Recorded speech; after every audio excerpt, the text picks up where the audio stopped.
Welcome to Dispatches with Hollie McKay. This podcast is proudly brought to you by Humanizing Global Policy, an organization committed to deepening the understanding of how policies impact everyday lives. Hey, welcome to a new season of Dispatches with Hollie McKay. As many of you know, Hollie is the queen of vignettes of forgotten people. She's written several books, written innumerable articles about people that have been forgotten by global policy all over the world. And today we're going to dive into yet another one of those vignettes that Hollie does so well. And we're going to start off in Western China, in the land that is really between where China ends and the Middle East begins. Uyghurs. Hollie, you've been watching the Uyghurs for a very long time now. Let's get a little catch up on uh, where they've been and where they are today. Well, this is a crisis that has been happening now for more than 7 years in Xinjiang region of China. At one point, it did, make a little bit of news in the headlines, but it's really faded from that. But the crisis is still there, and it's so sad and so painful to learn and read about. So, more than 7 years ago, over 1 million Uyghurs, who are a Muslim minority in China, but they were just vanished sort of into these re-education camps, and many people didn't know what happened to their loved ones. They were just treated abysmally, and over the years I've kept in contact with a number of Uyghurs living in the United States, and most of them, their parents, their family, their siblings, anybody kind of left there, um, vanished, and very few of them have kind of resurfaced. And yet, we're talking about more than 1 million people, and in many cases, the Chinese government has put them in jails. In other cases, they've been taken to these really horrific labor camps, and of course, nobody can get unfettered access to sort of see. And the Chinese will occasionally do sort of a propaganda parade where they'll take a few people around and pretend like, oh, they're so happy, they're living these great lives, and we're making sure that they're not radical, etc. But what's happening is really just horrific human rights abuses that China gets away with purely because of the magnitude of who China is and what China represents in the world, that nobody except the United States and a handful of European countries have spoken out or been willing to stand up to the Chinese government. And what is really appalling is that other Muslim nations that claim to be kind of leaders in the Muslim world, whether that be Iran or Saudi Arabia, they are not speaking out because of their dealings with China. So it shows you this power play, and it shows you that these countries, um, then they don't really care about their own people at the end of the day, unless it's useful, to them. Other than that, China gets away with what it's doing, and that is absolutely horrific. A friend of mine, her name is Ziba. Her mother um, is a doctor, and her mother disappeared on September 10 of 2018, and she's had, next to no communications. Her extended family that are still there, they're afraid to even contact her because they know that their devices are all being watched, and she's already, people receive threats when they do speak out. And so it's just an impossible situation for many people. And I've spent a lot of time with the Uyghur community over the years. I've stayed at their homes, and they're really, just the loveliest, kindest, sort of most gentle people. And to think that this is all happening, and quite frankly, nobody cares, and it's faded from the headlines, is just something I think about a lot. Hmm. Well, okay, so let's dive into that a little bit more from the point of view of is I remember you writing a number of stories over the years as you have followed this trail. Um, Among the things that are in those stories and over this time, The Chinese have at times claimed that the Uyghur minority that they are going after have been terrorists, which is kind of the story that many of the Middle Eastern countries have bought into. Um, Also, there have been stories about people being sent to prison, and even some stories I remember from the past where you had reported on organ harvesting in Mm. among that community.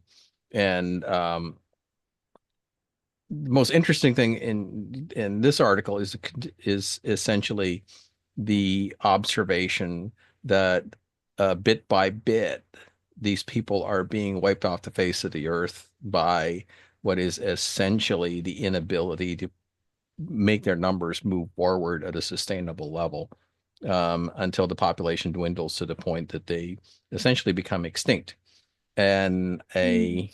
as a policy, Mhm. and most likely being replaced by other populations inside of China, which has billions of people. So it's not like they can't move into their areas. Um, who, if anyone, is actively speaking out about that right now? Or is it something that even the countries that took an interest in speaking out about it in the past are kind of beginning to ignore because of other events? Mm. Well, I certainly haven't heard much about it in the news of late. This was an issue that the Trump administration did take up in its first term. Mike Pompeo, as Secretary of State, was quite outspoken about this, but so far in Trump's second term, I haven't heard much. I haven't really heard much from the EU.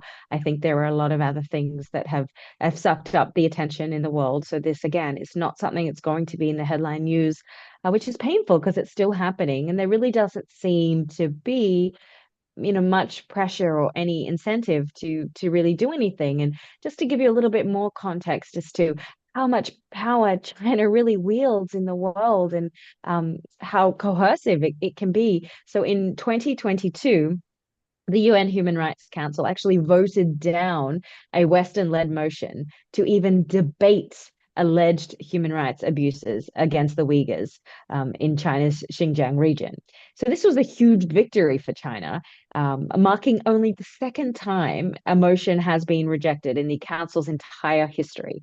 Um, and so the decision really was a huge setback for accountability efforts, Western moral authority on human rights, and, in my view, the UN's credibility. So countries like Qatar, Indonesia, the United Arab Emirates, Pakistan, all Muslim majority countries, they opposed this motion. They went and opposed it, um, citing concerns of basically of alienating China. So I think the decision to ignore, which is really to effectively condone these abuses, absolutely comes down to economic interests, the Belt and Road Initiative, and this just shows you that, again, making money is way more important than religion and ideology. So you can interpret that as you will, but be very, cautious when a lot of these same countries are willing to, say other places are doing wrong by them, but yet China gets a free pass quite clearly.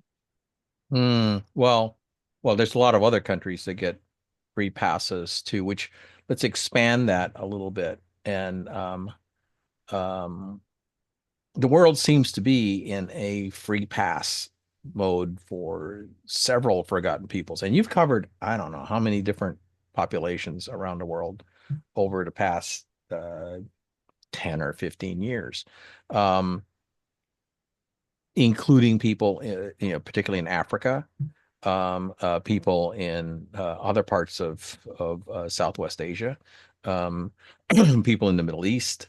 Um, are you seeing a general trend to looking less and less at the plight of these people? I mean, like I haven't heard about Kurds in forever, for instance. Mm. Mm.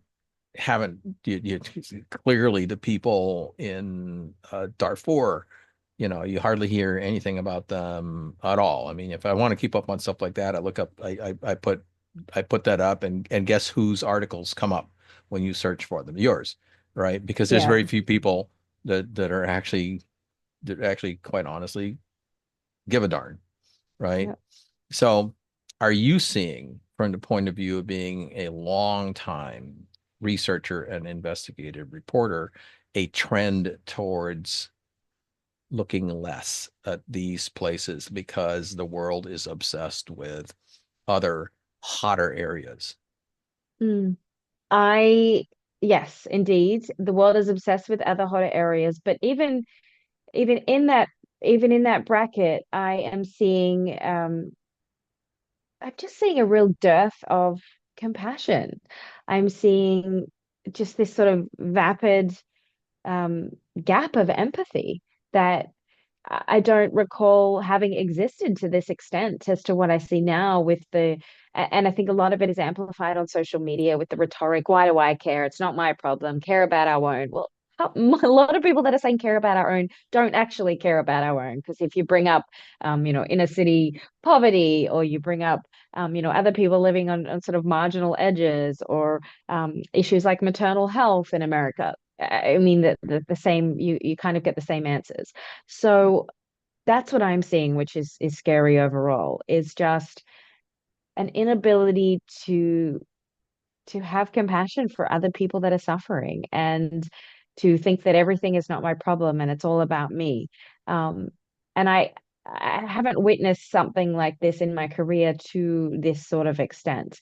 It's very jarring. It's very I'm still always trying to wrap my head around how, where that callousness has come from, and how it's become so sort of acceptable to really, ridicule other people. Someone that's born in another place is suddenly has less equal value than you do.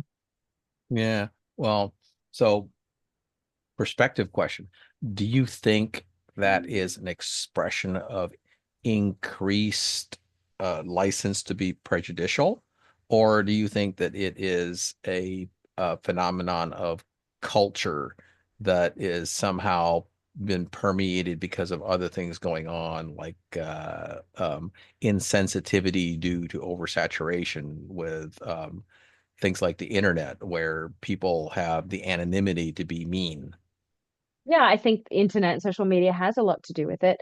But I also think that there is this sort of cultural shift that is happening, where somehow it's a symbol of strength or masculinity or something to, think that you and nobody else matters but you and your world. And we don't live in silos. And beyond whether what happens in Darfur matters to your personal life or not, that is not the point of it. The point of it is awareness, and the point of it is that we should have an understanding of what's happening in other places of the world. And nobody's asking you to fix it, but in having an awareness about what is happening, in just showing some empathy and compassion, I mean, that's all. That's how the world functions. That's how we make a better world, where we're not spending money. People don't want to spend money on wars. Well, how do we not spend money on wars? Is to, that's an individual responsibility again. And if society is heading in this direction of not caring about one another, then we're only going to have more violence, conflict, war, things that we have to spend our tax dollars on, because we start to dehumanize entire populations, and that is the residual effect of what happens when certain rhetoric becomes normalized. Yeah. Yeah. Following up on that one, with another question, traditionally you would associate these things with alpha masculinity. In today's world, because of how these attitudes are permeated, is it really more of an alpha gene that has shown up in both men and women to be this uncaring? Um, I don't know, but it's certainly become the norm. And I think to a degree, unfortunately, it's sort of being associated with a certain level of toughness, like care about our own. Let's not care about anyone else. Let's dehumanize people who are living far away or living in poverty, and just a lack of care. And again, it's where we're at. And I feel that it's getting worse. And so that's, my objective is to speak out about the power of empathy, and, how to achieve the objectives that we want to achieve from a political perspective, which is, not implicating ourselves in other parts of the world, not having to spend billions and billions of dollars each year in refugee camps, or, supporting initiatives. That's going to take a massive shift, and we're not going in the right direction for that. So we're sort of defeating the purpose of what we're trying to achieve. And if President Trump's goal is peace, peace, peace, this kind of slippery slide that we're on is not the way to get there. We're going to find ourselves and the world inflamed in a much, much more dire way, if we don't care about the people around us, and caring about strangers. And again, that dehumanization is just incredibly dangerous. Okay. All right. Let's start to wrap this up with yet another probably one of the most poignant vignettes of callousness, or I'm not really sure what to put the word on it is, but indifference, or no, it's not really indifferent, but just a sharp divide that has shown up over the most innocent people of all, children. Mm. And I'm speaking of this phenomenon that has shown up on the internet of people who have reversed the course of cancel culture, and turned it into new forms of cancel culture. And in particular, this phenomenon of anyone who expresses any empathy or sympathy at all for children suffering in Gaza are vilified by a group of people who seem to take anything that might show any level of compassion, and accuse those people of, well, essentially ignoring the fact that people are worrying about children, and accusing them of being anti-statist. Is that, to what degree do you think that is either, is that a unique reflection of a particular situation that is super highly charged in America, or is that part of a growing trend of indifference and prejudice that you are seeing happening across the world? I certainly think this has been a divisive issue for quite a long time, but I've never seen sort of the extent to which it is being exploited. You could certainly say on both sides of the spectrum. I know for myself, I have tried to equally share, stories, or images or footage or information pertaining to both the horrors of, what the hostages are enduring, and have endured in Gaza, and the absolute destruction of, an entire place, the amount of children killed, the amount of children who have lost limbs. I mean, the stats are very, very searing. But I do get, hate from both sides, but, particularly a lot of hate, when I do share images of Gaza children. And I am just floored as to how a child, a newborn baby that's been bombed, a child that's lost his legs, how that is controversial. I mean, you can start pointing fingers and say, well, Hamas started this. Sure, they did. But there is a bombing campaign that is also happening, that is taking out many, many more people beyond Hamas leaders. That is an undeniable fact. Children en masse are being caught in this crossfire. And that, I mean, I know my friends, people in Israel, they don't want that either. But somehow, here we've made it such a taboo topic to care about children. I saw a post in the New York Post this week, a headline about a group wanting to investigate Miss Rachel, who's this very popular YouTube channel star who does videos for kids. My daughter loves her, who is very outspoken and about wanting to support the children in Gaza and what they're going through. And groups wanting the Attorney General to investigate her for being an agent of Hamas. Like, this is ridiculous. This is just mind-blowing stuff, and I'm hoping that saner minds prevail, and that obviously doesn't go anywhere. But the fact that it's being sort of touted and exploited as a news article for gain is really concerning as well, that we can't stand up for children and say we don't want children to be hurt, we don't want children to be bombed.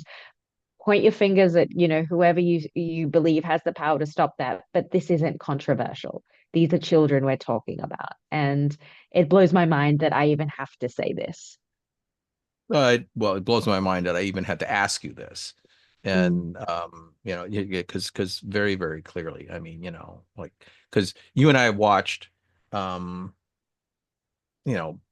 bombs in Syria and their impact on children.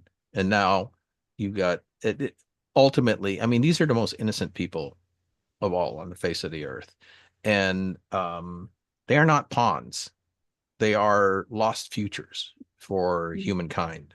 And but I think it's very, very, very important for people to just hear about the fact that at a certain point, the political motivations, the power motivations, they don't really matter as much as the fact that these are just children.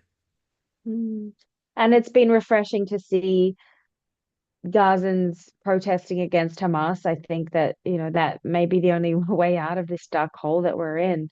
Is Gazans themselves trying to overthrow what is a terrorist regime. But at the end of the day, these are children, and just thinking about that, there is no real medical care for them.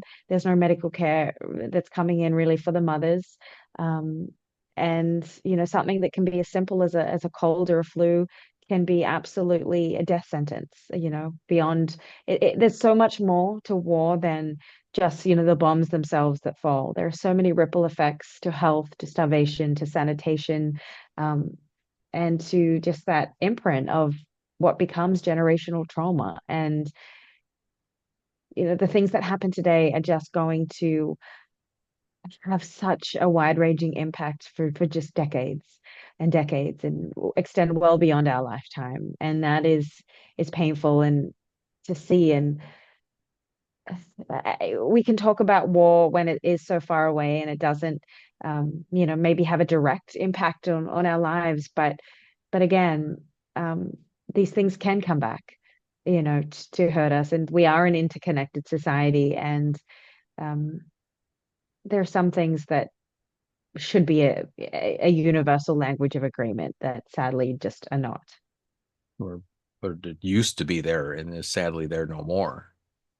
Yeah.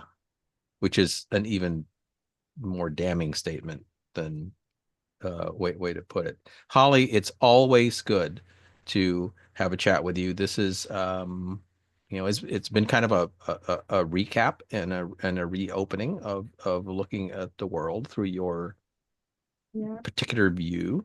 And I'm very, very glad that you're starting yet another series of these dispatches. And we're going to be doing more of them, and then touching on some of the more global issues that go along with influencing this. We've concentrated primarily on the humanist terms of what's going on, but surrounding that is this swirl of power and politics and policy that often just doesn't have time to pay attention to the innocent. And but you do, and that's an admirable thing. So thank you very much, and we'll talk to you some more in future episodes. Thank you, Dennis. Appreciate it.